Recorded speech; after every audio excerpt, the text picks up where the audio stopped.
দর্শক, দুর্বৃত্তদের গুলিতে নিহত শাকিলের বাড়িতে কিন্তু আহাজারি চলছে। আপনারা যেমনটি জানেন, গতকাল রাত ৮টার দিকে নোয়াখালীর বেগমগঞ্জ ছয়ানী ইউনিয়নের ২ নং ওয়ার্ড গঙ্গাবর বাজার ইসলামিয়া মার্কেটে এই ঘটনাটি ঘটে। আমরা যেমনটি জানতে পেরেছি, এখানে শাকিল এবং শুভ তাদের ২ ভাইকে সন্ত্রাসীরা গুলি করে এবং শাকিল ঘটনাস্থলেই মৃত্যুবরণ করে এবং তার ভাই যে শুভ, সে গুরুতর আহত অবস্থায় মৃত্যুর সাথে পাঞ্জা লড়ছে।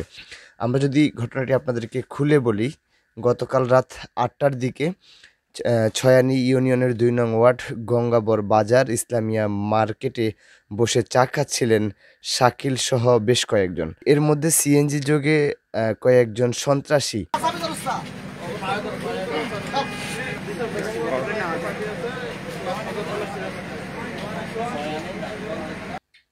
লাবিব নামে একজনকে এখান থেকে উঠিয়ে নিয়ে যাওয়ার চেষ্টা করে, অস্ত্রের মুখে জিম্মি করে। ঠিক এমতো অবস্থায় শাকিল এবং শুভ দুজনেই তাদেরকে বাধা দেয়। এমতো অবস্থায় বাধা দেওয়ার পরপরই শাকিলকে গুলি করে দুর্বৃত্তরা এবং তার ভাই শুভকে কুপিয়ে গুরুতর জখম করে।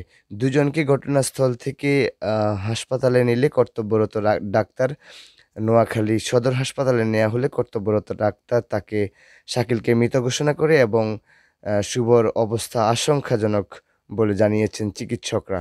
তবে এই ঘটনার পরপরই কিন্তু স্থানীয়রা ৩ জন সন্ত্রাসী ৫ জনের মধ্যে ৩ জনকে কিন্তু, দর্শক, এমন ঘটনায় কিন্তু স্থানীয়রা ৫ জন সন্ত্রাসীর মধ্যে কিন্তু ২ জন পালিয়ে গেলেও ৩ জনকে ঘটনাস্থলে গণধোলাই দেয় এবং এই গণধোলাইতে তারা গুরুতর আহত হয়ে পড়লে তাদেরকে জেনারেল হাসপাতালে নিয়ে আসে।